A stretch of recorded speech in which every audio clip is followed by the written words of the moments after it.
L'altre dia vaig penjar un vídeo d'un poema que jo havia escrit i que no entenia. Però resulta que no sóc l'únic a qui li agrada la gran Agnès. Resulta que té un club de fans. I m'han fet arribar un poema que parla de la Dama de Mer. Mireu, és un poema que és anònim, però jo diria que és un poema del rector de Vallfogona, perquè parla d'un personatge que és del segle XVII, que es deia Domeur. I aquest personatge, que era francès, es veu que va anar a viure a Amer.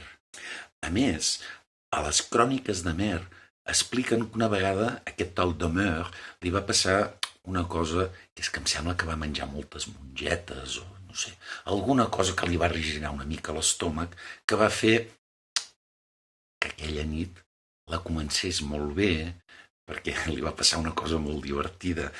Es va posar a dormir i li va venir un flato d'aquells que en el moment de sortir li va aixecar els llençols. I això, és clar, és molt divertit.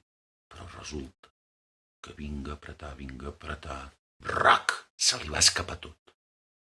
I esclar, quan es va llevar, feia una pudor que allò ho havia de treure fora, i aquest tal de Mer es veu que va agafar, va treure tot allò que podia a fora del carrer o no sé on, i tota la gent de Mer sentint aquella catipent que feia allò, no se'ls va acudir res més que tancar totes les portes perquè no els entrés la pudor.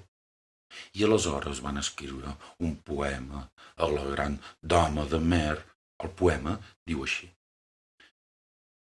si de Mer un dia es llevava empoderat, tancant fora el que podia, fer un Tortosa és dignitat.